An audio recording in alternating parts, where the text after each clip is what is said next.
Meus irmãos, Deus abençoe a todos. Eu quero compartilhar com vocês um vídeo. Vejam comigo essa irmã que está aí na tela, por nome de Nair. Nesse vídeo, Deus tinha acabado de mostrar a ela. Ela vai contar para vocês, ela está aos prantos e vocês vão ver o que Deus mostrou a ela. É muito sério isso. Vejam comigo. O que eu tenho a dizer é algo muito sério. Então, glórias ao Senhor, porque nós acordamos com os olhos abertos todos os dias. E eu tenho uma revelação para você. E eu não sei onde eu estava. Eu estava com a minha irmã e com o meu menino pequeno. E eu não sei onde estava o meu menino maior, que são 2 meninos que eu tenho. E eu não sei onde ele estava. Eu só sei que o céu se escureceu e se pôs um raio de repente, se escureceu e se pôs um céu muito estranho, muito estranho. Eu não sei te explicar, não tem como eu te explicar. E eu escutei, eu vi pessoas que se levantavam e isso me dói tanto. Eu vi pessoas que eram levadas para o alto. Quando eu vi isso, eu disse: Cristo está voltando. Cristo está voltando. E eu disse: é o Senhor que está vindo. É o Senhor que está vindo para buscar o seu povo. Então, quando eu vejo que as pessoas estavam voando e o meu filho estava ao meu lado, e também a minha irmã, e eu vejo no céu que ele vem como se estivesse caminhando, E eu, irmãos, eu tenho tido uma frieza espiritual, eu tenho sido fria espiritualmente. Olha, diz a palavra do Senhor que nós devemos procurarmos não estarmos frios. Senhores, não devemos estar frios, meu Deus. Devemos estar quentes como uma lâmpada acesa. E eu vi como ele caminhava. E eu olhava para o céu e dizia: o que eu faço? O que eu faço para subir? E eu olhava para cima e pedia perdão. E eu pensei: eu não me conserto e agora eu quero pedir perdão. E eu disse: meu Deus, Pai, eu sei que eu tenho uma frieza no meu coração, Senhor. Tenho uma frieza. E quando eu olhei para o céu, eu vi ele caminhando e eu senti como um raio que saiu dentro de mim, mas que voltou. Era como se o meu espírito quisesse voar, mas quando ele ia voar, ele voltou. E eu vi Jesus caminhando. Então eu olhei para o meu lado e eu vi o meu filho voou, ele saiu voando para cima. E eu vi quando o meu garoto ia voando para cima. E eu disse: mas para onde ele foi? E ele me deixou. Onde ele foi? E minha irmã também ficou. Minha irmã ficou comigo. E eu estava chorando. Eu disse: mas isso não pode ser. E agora eu fico aqui no mundo. E agora eu vou fazer o quê, meu Deus? E foi tão real. Isso foi tão real, meu Deus. E eu pensei que eu não sei, eu não entendo nem como eu vou dizer. Isso foi algo tão real. E eu disse: meu filho se foi. Devemos estar prontos porque Cristo vem. E não é a primeira vez que eu tenho uma revelação assim. Não é a primeira vez na minha vida que eu tenho uma revelação. E esses dias mesmo eu vi uma jovenzinha, uma menina, que também ela postou um vídeo e ela também não subiu no arrebatamento. E ela tinha ficado. E outras também que eu vi. E eu dizia dentro de mim: que aquilo era verdade, porque eles eram cristãos e era muito real. E eles estavam chorando, e é verdade, porque eu vejo que eles colocam esse vídeo e eles são cristãos e eles estão chorando, e eles não estão aguentando de dor, e a mesma dor que eu tenho aqui, e cada vez que eu lembro disso eu começo a chorar. Eu tenho que chorar. Eu entendo que essa revelação de Deus está mostrando essa revelação para muita gente. Não é para a pessoa covarde, mas somos pessoas valentes, sabe? Que o Senhor está nos dando oportunidade, está nos mostrando que sua vinda está próxima, que Cristo vem em breve. E se Deus está mostrando essa revelação assim tão real, é que para que nós sentimos dor. E a dor é como se fosse realidade. E isso é para que nós aproximemos dele. E isso não é brinquedo. E eu tenho que fazer esse vídeo para procurar mais a Deus. Para procurar mais a Deus. Quem quiser acreditar, que acredite. Mas Cristo está à porta, senhores. Cristo vem. E temos que ser fiel a Deus. Busquem a Deus, minha gente. Que Cristo nos ama. Todavia, Cristo está lhe dando revelações a seu povo, para que nos consertemos. Cristo vem rápido. Diga amém e que Deus lhe guarde em nome de Jesus.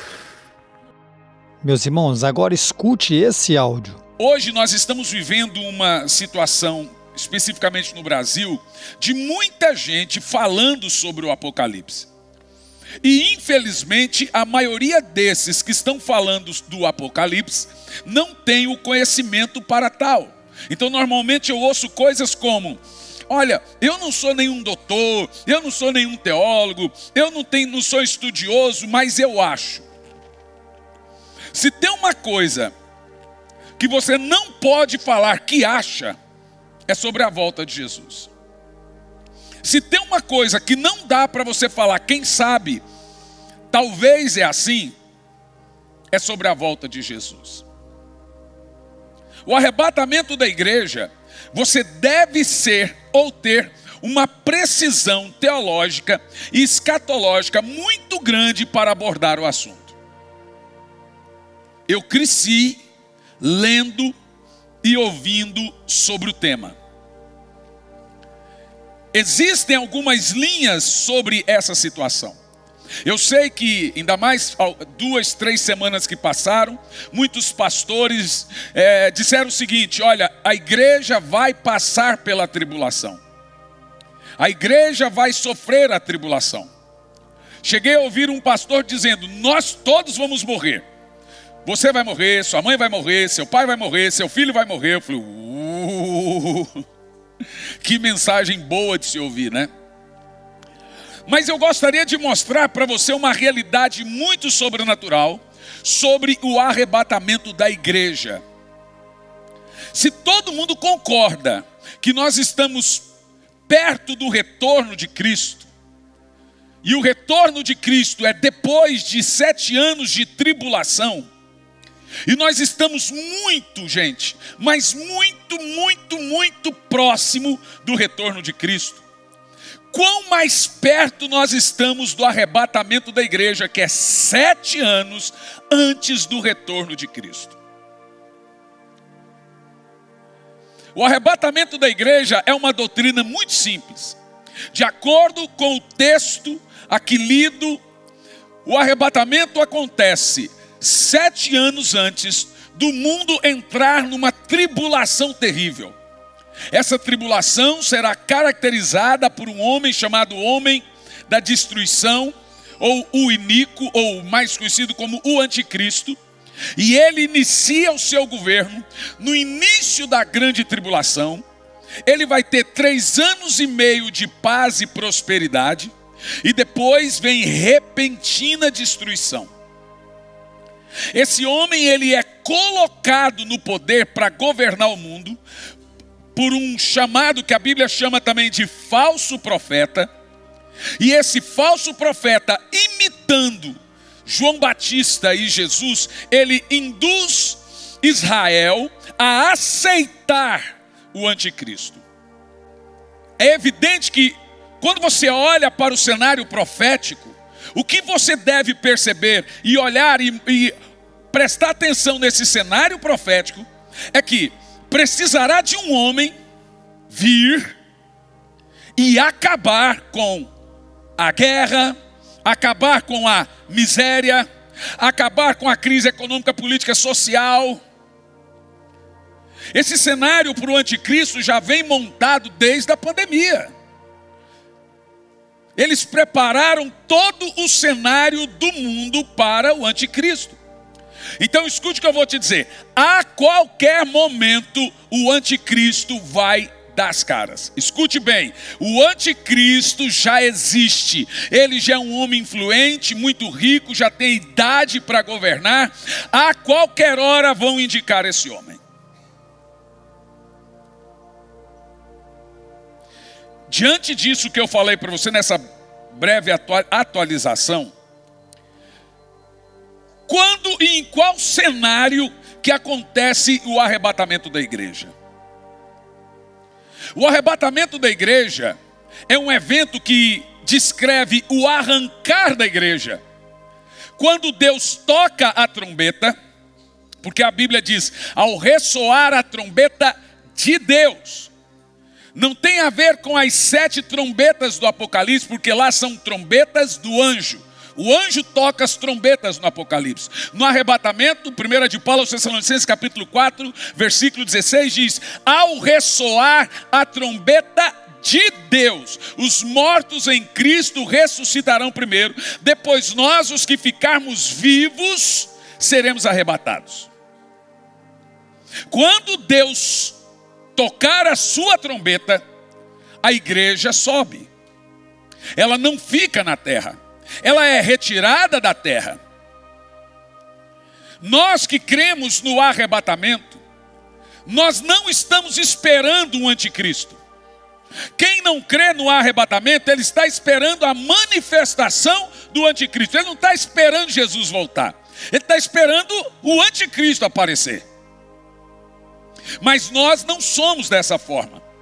Nós não somos como esses, os chamados pós-tribulacionistas, que creem que a igreja conhece o anticristo, sabe quem é o anticristo, que a igreja é perseguida pelo anticristo, tem que correr-se e morar nas cavernas, não pode comprar, não pode vender, porque eles não aceitam a marca da besta. Então não pode comprar pasta de dente, não pode comprar escova, não pode comprar comida, não pode comprar nada, não pode abastecer um carro. Eles vão virar... Vai ser um clima apocalíptico. A ideia deles é essa, que o crente, junto com seus filhos, com as suas famílias, não vão poder comprar e nem vender, então vão sofrer por 7 anos, e depois o Senhor os livra da tribulação. Na realidade, a ideia bíblica de pré-tribulacionismo acredita bem diferente. Acredita que Jesus arrebata a sua noiva antes dos 7 anos de tribulação, para que ela não seja vilipendiada pelo anticristo. Você deixaria a sua mulher de propósito ser vilipendiada por um grande inimigo? Então a minha ideia é que você fique muito atento nisso que eu vou falar aqui, e vamos caminhar um pouquinho e entender por que Jesus vai arrebatar a sua igreja. E se você me pergunta quando será, eu digo a você quando. Eu só não digo o dia e a hora. Eu digo quando será. Eu digo. Quando o mundo estiver completamente perdido entre cumprimentos de muitas profecias. Se você parar para pensar, nós só o Afeganistão teve 3 terremotos num prazo de 7 dias. E não tem muitos meses, há pouco, nós tivemos um terremoto na Síria e na Turquia. E há 2 semanas atrás tivemos um terremoto na Argentina e no Chile. E se eu não me engano, ontem teve um outro terremoto, agora não estou lembrando onde. Então você vê, ao mesmo tempo que nós temos os cumprimentos proféticos geológicos, como terremotos, enchentes, maremotos, pestes. Nós temos também os cumprimentos teológicos dentro da geopolítica. A guerra, gente, o mundo inteiro está em guerra, você está sabendo disso? Então, a Rússia envolveu a Europa. Israel envolveu a Ásia. Eu vou te contar uma história. Um garotinho estava pregando em Campinas e um garotinho de 10 anos veio assim, me chamou, eu parei, pastor, eu preciso te contar um negócio. Falei, querido, eu estou pregando agora. Não, mas eu preciso falar. E o menininho de 10 anos. Não, mas eu preciso falar. Mas eu estou pregando. Ele contou. Falou, eu tive um sonho. E nesse sonho, a pessoa que falou comigo no sonho, falou para mim, você precisa contar para o pastor Hernani. Olha o sonho dele. Ele sonhou que viria uma terrível guerra. E essa guerra viria no final de 2023 para início de 24. Gente, não tinha, isso aí já tem uns 4 meses, tá? Eu estava pregando em Campinas. Ele falou, em final, eu até entendi na altura que seria uma extensão da guerra da Rússia. Falei, deve que vai piorar, né? Mas não, ele falou, uma guerra, e essa guerra do Oriente Médio, ela é pior que a da Rússia. Ninguém nem fala mais da guerra da Rússia e a Ucrânia. Eu não sei se você sabe, a Ucrânia, 72% dos seus habitantes são judeus. O Zelensky é judeu. Eu só acho esquisito tudo isso. E aí ele falou assim, e depois essa guerra que viria, no final de 2024, 23 para 24, ela iria ter uma duração de até 2027. Ela ia dar uma pausa em 2027. E em 2027 ia vir um avivamento global de salvação e poder de Deus. Então, pastor, estou te contando isso. Eu testificou comigo que é muito parecido com aquilo que eu prego. Eu falei assim, eu vou contar para todo mundo e vou falar que foi você que disse. Se der errado, foi você que falou. Mas eu acredito muito nisso.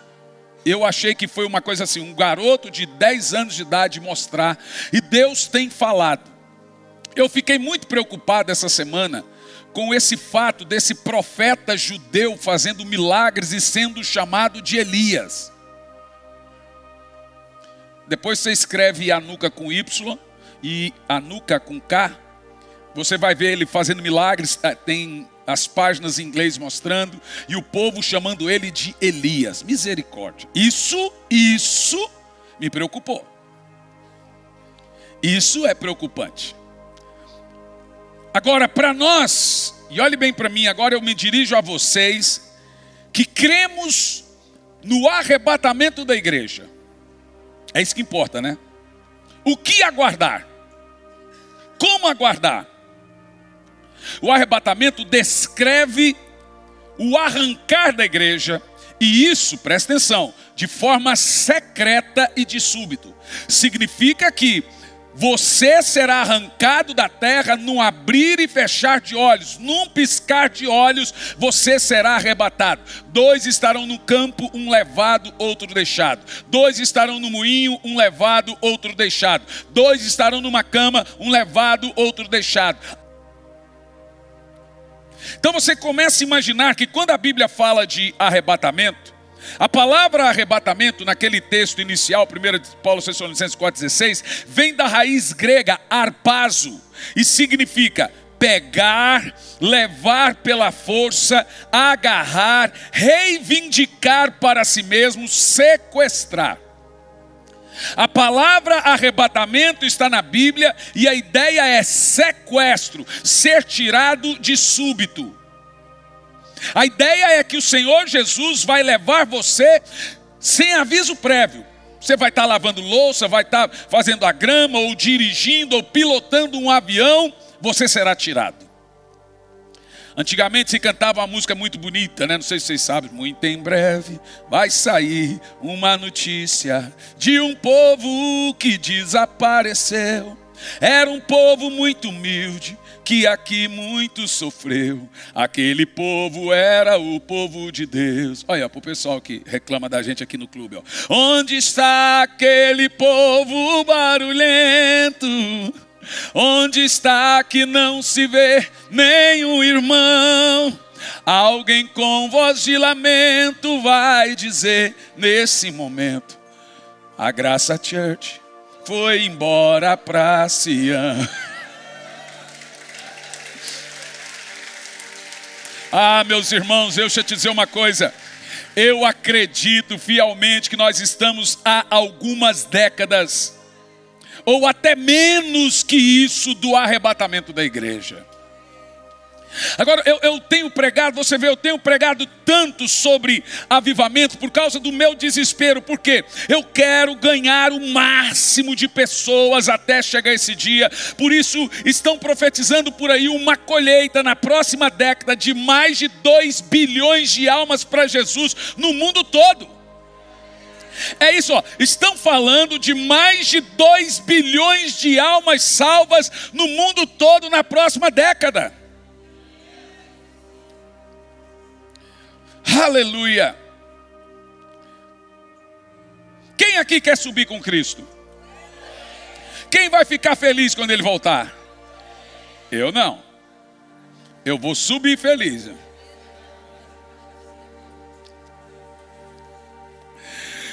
Escute bem o gráfico da situação. Existe um homem que a Bíblia diz que ele virá cheio de Satanás, conhecido como anticristo, que irá governar todo o globo por 7 anos, trazendo desolação e destruição. A Bíblia afirma que durante esse período de 7 anos, a 1/3 da população irá morrer. Provavelmente uma guerra nuclear de hidrogênio ou coisa parecida, porque a Bíblia fala da pele, da carne sendo derretida. A Bíblia afirma que por 5 meses a morte será tirada e os homens buscarão a morte e não conseguirão morrer, pois a morte fugirá deles. A Bíblia também afirma que demônios que estão presos serão soltos para atormentar o homem por 5 meses. Enquanto a morte será tirada, demônios são soltos para atormentar o homem por 5 meses. E tem gente que acha que a igreja vai estar na terra num negócio desse. A Bíblia também afirma que 2 testemunhas de Deus descem em Tel Aviv para pregar. A Bíblia fala de fome, guerras que a terra vai sofrer e virá sobre toda a terra sem nenhum. Veja bem, os homens vão correr para as cavernas das montanhas e clamarão e se esconderão os homens governadores e dirão: fujam da ira do Cordeiro. Esse duro período irá durar 7 anos e terminará com o retorno de Cristo sobre toda a terra para livrar Israel da aniquilação total. Quando Israel estiver sendo aniquilado por 200 milhões de soldados de todas as nações do norte, incluindo Turquia, que são as maiores, Rússia e China, que está do ladinho ali, e aquelas outras nações, quando Israel tiver suas mulheres, casas queimadas, crianças, estamos vendo agora, quando ele estiver próximo à aniquilação, Zacarias capítulo 14, no versículo 5, o Senhor vem e Ele volta com a igreja que tinha subido. E nós retornamos com o Senhor para livrar Israel da ruína. Fugireis pelo vale entre os montes, porque esse vale se estenderá até Azel. Fugireis do mesmo modo como fugistes diante do terremoto nos dias de Uzia, rei de Judá. Olha o que acontece, eu quero vibração. Então virá o Senhor meu Deus com todos os santos com ele. Esses santos aqui é a igreja subiu, a igreja agora desce para essa batalha, para livrar Israel da aniquilação. Eu sei que muita gente aí ouviu um xarope de um senhor aí esses dias, que tudo ele tem resposta, e ele só fala mal de Israel. Deus não tem nada com Israel, Deus não quer saber de Israel, Deus não está nem aí para Israel. beira a blasfêmia, gente. Beira a blasfêmia. Na realidade, Deus, hoje no mundo, você precisa entender isso, ó. Existem 3 povos. Presta atenção. Israel é um povo para Deus. Igreja é outro povo para Deus. E o mundo é outro povo para Deus. Então Deus trabalha com 3 povos hoje. Deus trabalha com Israel, Deus trabalha com a igreja e Deus trabalha com o mundo. De acordo com Romanos, no capítulo 25, versículo 11, você vai ver esse texto que Israel está hoje fora dos planos de Deus. Por enquanto. Mas o evangelho volta para Israel. O tempo nosso, que somos gentios, acaba. Porque Israel continua duro. Romanos 11, 25.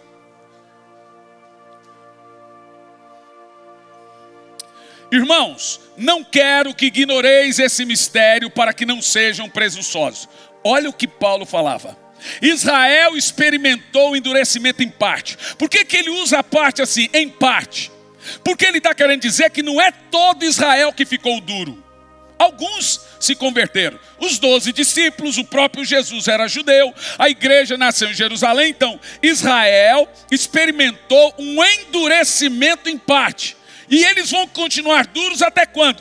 Até que chegue a plenitude dos gentios. O que o texto está dizendo? Que Israel vão continuar sem crer em Deus enquanto a igreja estiver na terra. Ele está dizendo o seguinte: até terminar o tempo dos gentios, Israel vai continuar endurecido. Funciona o seguinte: a igreja é arrancada, o evangelho volta para eles. Volta através de quem? 144 mil judeus, 12 mil de cada tribo, vão se converter pela pregação das 2 testemunhas. E aí, com a conversão de 144 mil judeus, 12 mil de cada tribo e as 2 testemunhas, o evangelho começa e volta a ser pregado dentro de Israel. E onde é que nós estaremos nessa hora? Onde é que você estará? Aonde? Fazendo o quê? Gente, vocês precisam saber disso. Você não gostaria de saber o seu destino? Nós estaremos no céu, nas bodas do Cordeiro, recebendo nossos galardões. Vamos ver alguns textos aqui para você entender o que eu estou te dizendo. A partir de Apocalipse, capítulo 19. Apocalipse 19. Presta atenção. Apocalipse 19, versículo 1. Foque bem nesse texto. Você tem que se lembrar, aqui ó. Havendo passado esses acontecimentos, ouvi no céu, aonde? Então tem uns aí também dizendo que ninguém vai para o céu. Irmão, é o seguinte, se você quer passar pela tribulação, é fácil. Difícil é ir para o céu. Se você não quer ir para o céu, também é muito fácil. Não precisa brigar. Teve uns que fizeram uma mesa redonda esses dias e escreveram e falaram assim, ó, mentiram para você sobre o arrebatamento. Eu me pergunto, antigamente, hoje, já tem gente que decidiu que ele vai pregar e ele prega. É pecado ou não é pecado? O cara sobe no púlpito para provar para o povo o que não é pecado. O que ele ganha com isso? Seja honesto. Por que um cara sobe no púlpito hoje e fala assim, ó, beber não é pecado? Para que falar isso? Nós temos um país de alcoólatra. Quem ganha com esse tipo de mensagem? O cara fala assim, ó, masturbação não é pecado. E prega, para quê, gente? Tem gente fazendo o trabalho do diabo. Por que um cara chega aqui e fala assim, ó, não tem arrebatamento? Veja, quando o crente crê no arrebatamento, ele está preparado, ele se santifica, ele busca o Espírito Santo. Agora eu venho aqui e falo assim, não tem. Qual é a primeira coisa que a minha alma inconsciente vai ter?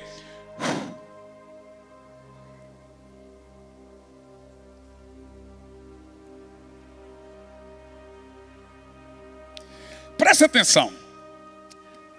ouvi no céu uma voz grave que anunciava: aleluia, e salvação, e glória, e o poder pertence ao nosso Deus. Continua.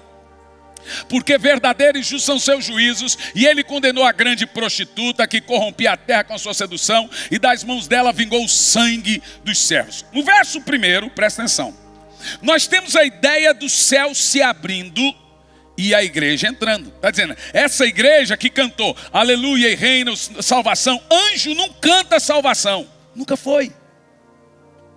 Se tem alguém que pode cantar salvação, é você, somos nós. Então olha a ideia, Apocalipse 9, verso 1, o céu abre e a igreja entra cantando. Amém? Agora, olha o versículo 11 em diante. O versículo 11 em diante, preste muita atenção nisso. Então olhei e vi os céus abertos. De novo o céu abriu. Verso 1, o céu abriu, a igreja entrou. No verso 11, o céu abriu. Para quê? Vamos ver para quê. Então olhei e vi os céus abertos, e diante de mim um cavalo branco, cujo cavaleiro se chama Fiel e Verdadeiro. Ele é responsável por julgar e guerrear com justiça. O cavalo é branco, mas Jesus não está de branco não. Seus olhos são como chamas de fogo, em sua cabeça há muitas coroas, e o nome escrito que somente ele conhece. Ele está no cavalo branco. Ele está vestido com um manto salpicado de sangue. Então Jesus vai vir vestido de vermelho. E o seu nome é Palavra de Deus. Continua. Os exércitos do céu os seguiam. Presta atenção. No versículo 1, o céu abre e a gente entra. No versículo 11, o céu abre para uma multidão descer com Jesus. E quem é esse exército? Vamos ver. Os exércitos dos céus seguiam, vestidos de linho fino, alvo puro e resplandecente. Continua, montados no cavalo branco. Uma espada afiada saía da boca para ferir ela as nações. Então vamos analisar aqui, volta o texto anterior. Essa igreja, dito aqui no versículo 11, que desceu do céu, ela está vestida de linho fino. Esse é o exército. Como que eu posso provar que esse exército do céu é você? Se a Bíblia não diz que é você, ela fala que é um exército.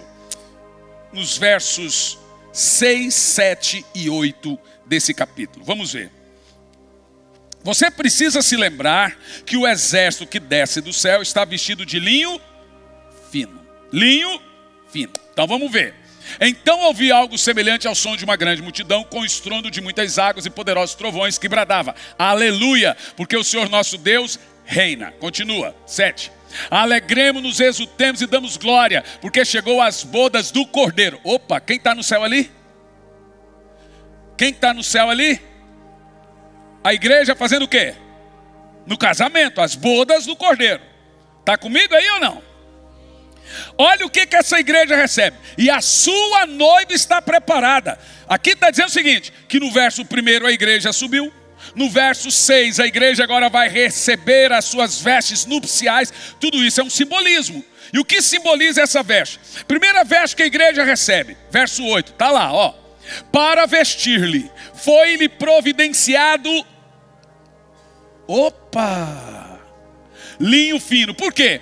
Porque o linho fino representa os atos de justiça dos santos. Mais uma vez somos chamados de santos. Agora diz aqui que esse povo recebeu linho fino. Volta o versículo 11. Porque esse exército que desce está com a roupa que ganhou no verso 8. Quer ver? Vamos ver. Leia.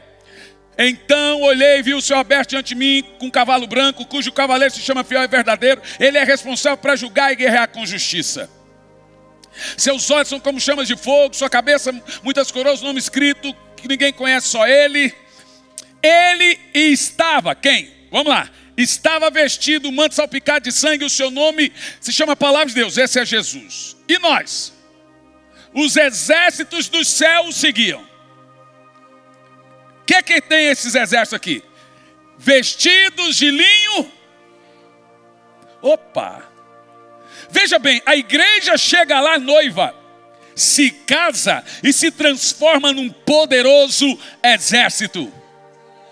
Por isso que a Bíblia diz que de um povo fraco, o Senhor faz um poderoso exército. Irmãos, nós teremos a força de um anjo, nós teremos a capacidade de um anjo, a qualidade de um anjo, a santidade de um anjo, as vestes de um anjo. A Bíblia diz que seremos como os...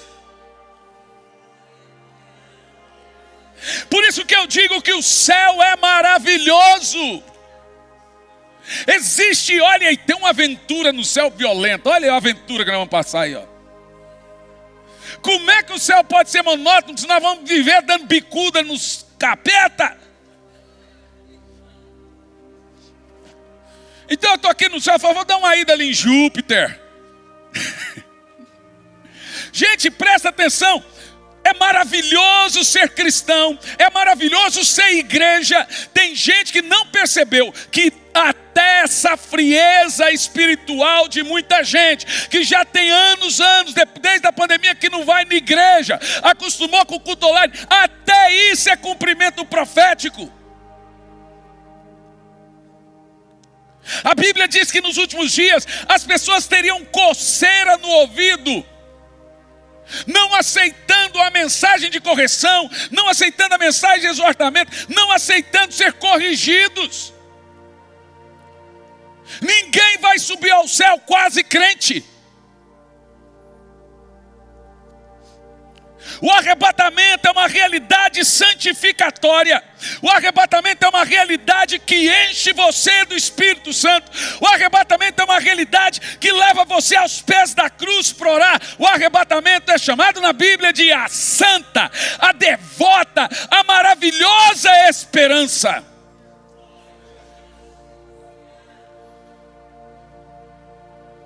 O que a Bíblia Sagrada nos ensina é que você deve pautar a sua vida por essa esperança. Aqui dói, mas lá no céu não irá doer mais.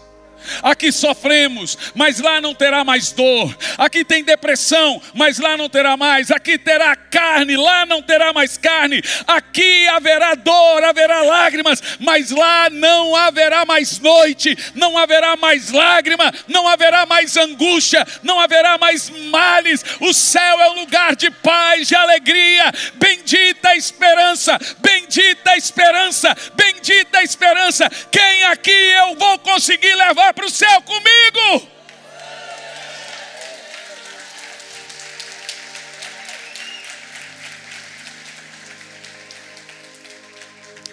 Sabe, meus irmãos, talvez você não é perseguido como os irmãos na Coreia, ou na China, ou em algum interior da África, ou até mesmo aqui na América Latina, em alguns países. Mas você tem sido perseguido e pressionado espiritualmente. Você tem sentido uma pressão na sua mente muito grande. Então às vezes você amanhece com aquela angústia e que você não sabe de onde vem, aquela batalha que você começa a ter na sua mente, você não sabe de onde vem. É esse sentido que Paulo diz: pressionados, mas não destruídos. Você acha que essa pressão vem de onde?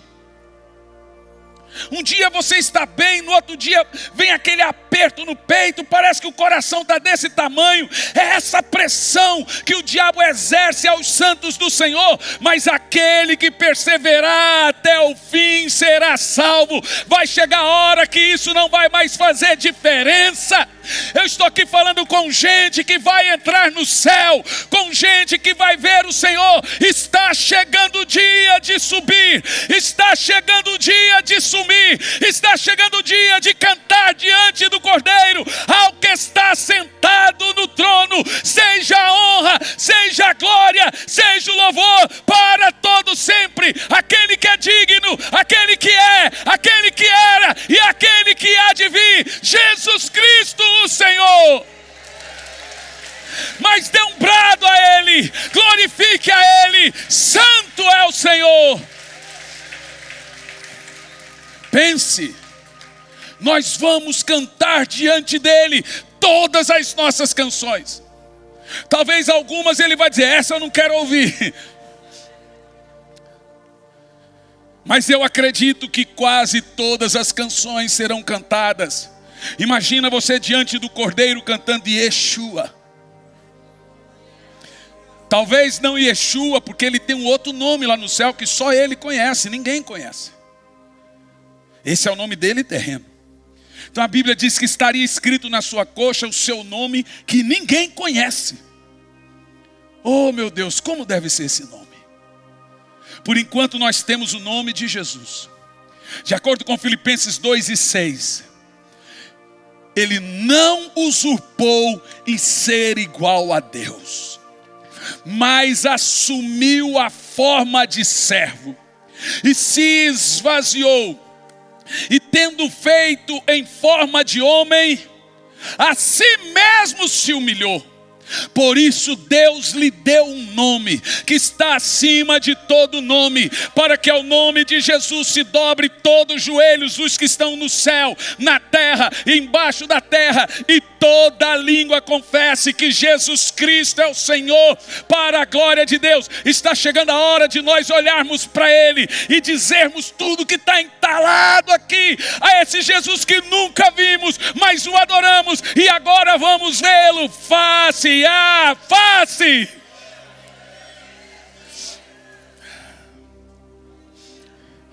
Está chegando a hora dos apaixonados por sua presença. Quando você chegar no céu, você terá o Espírito Santo. O seu coração estará tão inundado do Espírito Santo. E irmãos, eu não sei se você já teve essa experiência de estar tão inundado do Espírito Santo, que naquele momento que você está inundado, pouco importa que carro você tem. Naquele exato momento que você está inundado, pouco importa aonde você está. Quem está do seu lado se torna irrelevante diante dele, claro.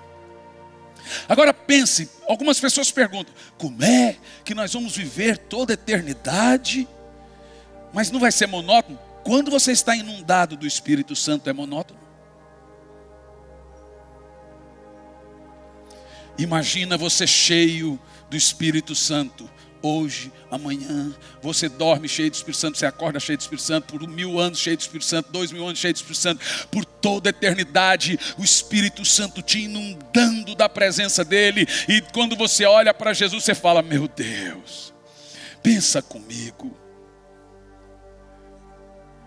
Eu estava conversando com um pastor esses dias, e eu disse, imagina pastor, parece que aquilo que a gente tanto sonhou e tanto pregou está prestes a acontecer. A meu ver, essa deveria ser uma das principais mensagens da igreja.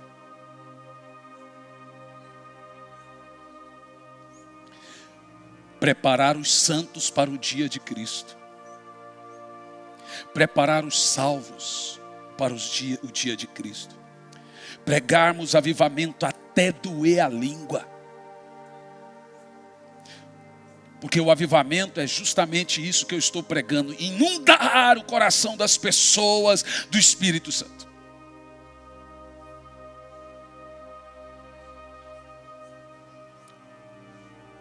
Eu estou olhando daqui.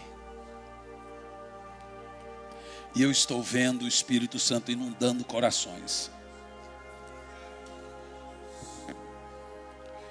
Eu estou vendo o Espírito Santo inundando corações. E sabe o que você está sentindo agora? É a presença do Espírito Santo. Gente, sem o Espírito Santo ninguém será arrebatado. Quem arrebatou Elias foi o Espírito Santo. Quem arrebatou Enoque foi o Espírito Santo. Quem arrebatou João na ilha de Patmos no dia do Senhor foi o Espírito Santo. Ele disse, foi arrebatado em espírito. Quem levou Jesus do Monte das Oliveiras foi o Espírito Santo. É o Espírito Santo que vai levar a igreja do Senhor. Meus irmãos, é o Espírito Santo que nos guia. Vejam o que está escrito em Efésios 1:13, diz assim: nele também vocês, depois que ouviram a palavra da verdade, o evangelho da salvação, e tendo nele também crido, receberam o selo do Espírito Santo da promessa. Então, irmãos, aqui é bem claro em dizer que depois que você recebeu o Evangelho e você creu, você é selado, você recebe o Espírito Santo da promessa. E é esse Espírito que te guia, e é esse Espírito que nos conduz para a salvação. É esse Espírito que nos conduz para a porta estreita, para o caminho estreito, o caminho que nos leva a Cristo, e é o Espírito Santo que revela a palavra de Deus dentro de nós, e é Ele que nos convence do pecado. Veja que Jesus, antes de subir, Ele disse: eu vou para o Pai, mas não deixarei vocês órfãos. Eu rogarei ao Pai, e Ele vos enviará o Consolador, o Espírito da verdade. Meus irmãos, a palavra de Deus, ela é muito eficaz. Ela é eficaz e viva, é muito forte. É uma palavra que vive dentro de nós. E ela nos renova, nos enche de esperança. E é uma palavra, como eu tinha dito, é uma palavra viva. E é o Espírito Santo que faz esse trabalho. Ele vivifica a palavra dentro de nós. Irmãos, eu espero que esse vídeo ele tenha te abençoado. Esse vídeo possa ter te enchido de esperança. A esperança de um dia estar com o Senhor. E eu creio que está muito perto. E eu agradeço a todos vocês que chegaram até o final do vídeo. Que Deus abençoe a todos vocês e até o próximo vídeo.